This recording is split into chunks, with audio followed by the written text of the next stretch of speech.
Last వీడియోలో nasal డ్రాప్స్ని ఎక్కువగా use చేస్తే రైనైటిస్ మెడికమెంటోసా అనే కండిషన్ వస్తుంది అని చెప్పాను. ఈరోజు దాని ట్రీట్మెంట్ ఆప్షన్స్ గురించి డిస్కస్ చేస్తాను. I'm doctor Akshita Reddy, U ENT specialist from Onus robotic hospitals.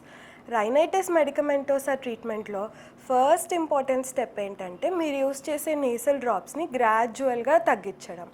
చాలామంది పేషెంట్స్ సడన్గా ఆపడానికి ట్రై చేస్తారు. అప్పుడు మీ నోస్ బ్లాక్ ఇంకా ఎక్కువగా అనిపిస్తుంది. అందుకే డ్రాప్స్ని గ్రాడ్యువల్గా తగ్గిస్తూ డిస్కంటిన్యూ చేయడం బెటర్.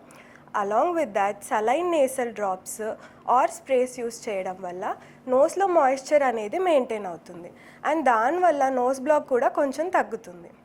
లాస్ట్ ఇంపార్టెంట్ స్టెప్ ఏంటంటే మీ నోస్ బ్లాక్కి యాక్చువల్ రూట్ కాజ్ ఏంటి అని తెలుసుకోవడం.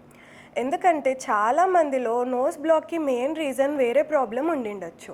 కొన్ని కేసెస్లో అది అలర్జీ వల్ల నోస్ బ్లాక్ ఉండిండొచ్చు, కొన్ని కేసెస్లో సైనస్ ఇన్ఫెక్షన్ ఉండిండొచ్చు, ఇంకొన్ని కేసెస్లో డీవియేటెడ్ నేసల్ సెప్టమ్ అంటాం. సో దానివల్ల కూడా నేసల్ బ్లాకేజ్ ఉండింటుంది. సో ప్రాపర్ ఎవాల్యుయేషన్ చేసి నోస్ బ్లాక్కి యాక్చువల్ కాజ్ ఏంటి అని డయాగ్నోస్ చేయడం చాలా ఇంపార్టెంట్. దాన్ని బట్టి మేము మీకు అప్రోప్రియేట్ ట్రీట్మెంట్ ఆప్షన్స్ గురించి సజెస్ట్ చేస్తాం. అప్పుడు మీ నేసల్ బ్లాక్ అనేది పర్మనెంట్గా ఇంప్రూవ్ అయిపోతుంది. For consultations do visit onus robotic hospitals, Champapet.